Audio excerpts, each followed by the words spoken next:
नमस्कार, आप देख रहे हैं बोले भारत और मैं हूं शांता सिंह। उत्तर प्रदेश के मुख्यमंत्री योगी आदित्यनाथ इन दिनों जबरदस्त फॉर्म में हैं। विधानसभा में उनके तेवर में अर्जुन के बाणों की ताकत आ गई है, जिनके सामने विपक्ष अस्त व्यस्त दिखता है। जब भी मुख्यमंत्री योगी आदित्यनाथ अपना भाषण देते हैं तो विपक्ष के बड़े बड़े दिग्गजों को लगता है कि पता नहीं कितनी देर तक उन्हें पानी पानी होते रहना है। उस समय वो यही सोचते होंगे कि ये कहां फंसा दिया अखिलेश यादव ने। खुद तो मुख्यमंत्री के हमलों को झेल नहीं पाए और विधानसभा छोड़ संसद की ओर प्रस्थान कर गए और कहां यहां हमें छोड़ दिया कि एक योगी के तेज और ताप का सामना करो। अब औरंगजेब वाले मामले को ही लीजिए। समाजवादी पार्टी के नेता और मुंबई में विधायक अबू आजमी ने बयान दे दिया कि वो औरंगजेब को क्रूर नहीं मानते। फिर क्या था, विधानसभा में जब योगी ने अबू आजमी के बयान पर बयान देना शुरू किया तो सदन के ठंडे माहौल में समाजवादी पार्टी के विधायकों को पसीना आने लगा। पहले तो योगी ने समाजवादी नेता डॉक्टर राम मनोहर लोहिया का उदाहरण देकर ही अखिलेश की पार्टी को कटघरे में खड़ा कर दिया। आज समाजवादी पार्टी डॉक्टर लोहिया के विचारों से कितनी दूर भाग चुकी है। आज राम को, कृष्ण को, शिव की परंपरा को, भारत की विरासत को कोसना ये समाजवादी पार्टी का मानो जीवन का उद्देश्य हो गया। और दुर्भाग्य है कि उन्होंने आदर्श किसको माना है, यानी औरंगजेब को। अब बात यहां पे ये है कि औरंगजेब का सवाल समाजवादी पार्टी के सीने में शूल की तरह क्यों चुभ रहा है। तो ऐसा इसलिए क्योंकि योगी आदित्यनाथ ने उस मुगल बादशाह की क्रूरता को नए सिरे से जगजाहिर कर दिया, जिसे अबू आजमी ने मजहब के नाम पर महिमा मंडन करने की कोशिश की। और अखिलेश यादव मुस्लिम वोटों के तुष्टीकरण के लिए अबू आजमी का बचाव ये कहकर करने की कोशिश करने लगे कि ये तो अभिव्यक्ति की आजादी है। लेकिन योगी आदित्यनाथ ने इतिहास के उन पन्नों को एक एक करके जब पलटा जिसमें लिखा है कि औरंगजेब के बारे में उसके पिता शाहजहां की ही राय अच्छी नहीं थी, बल्कि बहुत ही खराब थी। जिस वक्त विधानसभा में मुख्यमंत्री योगी आदित्यनाथ समाजवादी पार्टी की औरंगजेब प्रेम की धज्जियां उड़ा रहे थे, उस वक्त अखिलेश यादव की पूरी पार्टी के सारे विधायक चुपचाप बैठे थे, मानो बेहोश पड़े हों। उन्हें समझ नहीं आ रहा था कि कैसे योगी के इस ताप को झेलें, जिसमें इतिहास की सच्चाई भी है, वर्तमान का तकाजा भी है और भविष्य का एक दृश्यावलोकन भी है। लेकिन योगी के तेवर समाजवादी पार्टी को रास नहीं आ रहे होंगे। अखिलेश यादव तो विदेश में आराम से हैं और देश में उनकी पार्टी की धड़कनें योगी आदित्यनाथ का बयान सुनने के बाद तेज हो गई हैं।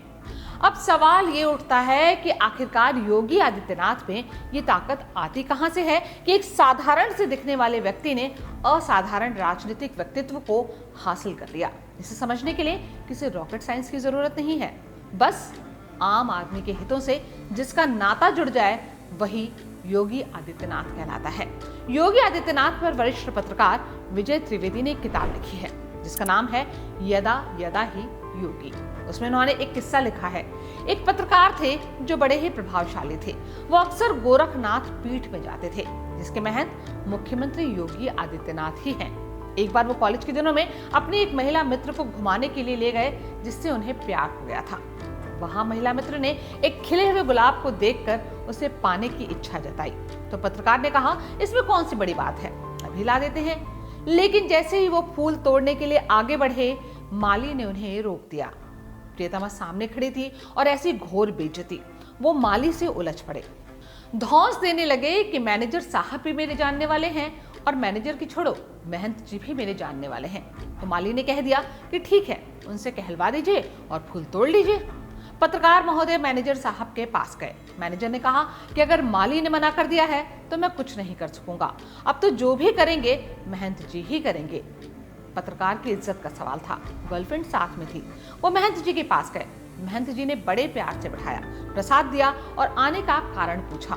कारण जब पत्रकार ने बताया तो महंत जी ने भी हाथ खड़े कर दिए कि भैया, माली जी ने मना कर दिया है तो फिर मुश्किल है, आप ऐसा करिए कि यहाँ मंदिर से फूल ले जाइए। तब उस पत्रकार महोदय को समझ में आ गया कि गोरखनाथ पीठ में हर आदमी को बराबर अहमियत दी जाती है।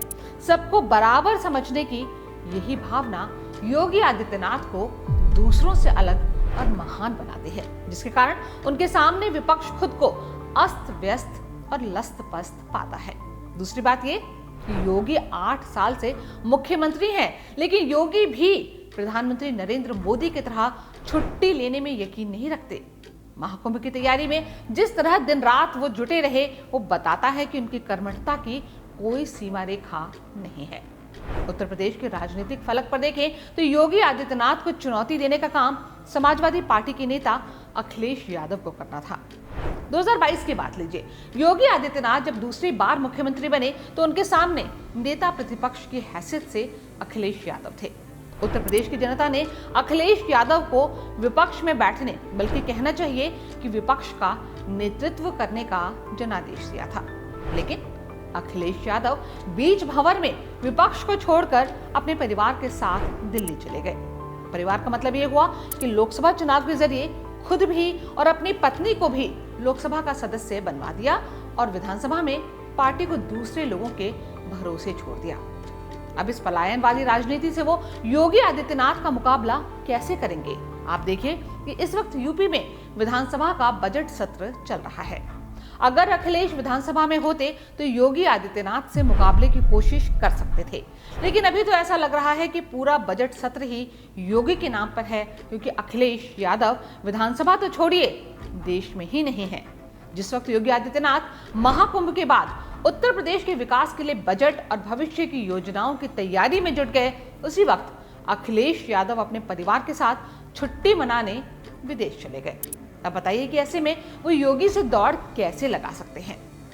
अखिलेश यादव पीडीए चिल्लाते रहते हैं और योगी आदित्यनाथ उस तबके के भले के लिए काम कर रहे हैं। मैं एक बार और फिर कहूंगा कि समाजवादी पार्टी ने कभी भी एक बार नहीं 3-3, 4-4 बार इन्हें शासन करने का अवसर मिला।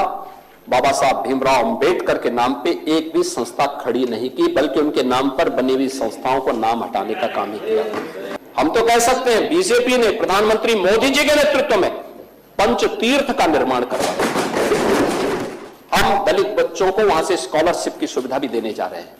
वैसे ये बात सही है कि लोकसभा चुनाव में उत्तर प्रदेश में जैसे प्रदर्शन की उम्मीद बीजेपी कर रही थी, वैसा प्रदर्शन नहीं हुआ। लेकिन उसके बाद 10 सीटों पर हुए विधानसभा के उपचुनाव में योगी ने साबित कर दिया कि प्रधानमंत्री नरेंद्र मोदी ने क्यों कहा था कि योगी ही उपयोगी हैं। यूपी प्लस योगी बहुत है उपयोगी। 10 में से 7 सीटें अकेले बीजेपी ने जीत ली, जबकि 1 सीट सहयोगी आरएलडी को मिली। इनमें भी अयोध्या क्षेत्र में आने वाली मिल्कीपुर सीट पर बीजेपी उम्मीदवार की 61,000 से ज्यादा वोटों से मिली जीत ने बता दिया कि फैजाबाद लोकसभा सीट से समाजवादी पार्टी के सदस्य की जीत एक तुक्का थी, न कि तीर। अपने कौशल, प्रशासनिक क्षमता और जन उपयोगी सोच के तीरों से तो योगी लैस हैं, जिनका मुकाबला करने की जगह अखिलेश यादव लखनऊ से ही खिसक कर दिल्ली चले गए। अब माता प्रसाद हो या चाचा शिवपाल, सभी योगी के हमलों के सामने बेहाल नजर आते हैं। बोले भारत के इस वीडियो में फिलहाल इतना ही। अगर ये वीडियो आपको पसंद आया हो तो इसे लाइक और शेयर जरूर करें। हो सके तो हमारे चैनल को सब्सक्राइब भी कर लें, इससे हमें मदद मिलेगी। जल्द मुलाकात होगी एक नए वीडियो के साथ, तब तक आप देखते रहिए बोले भारत।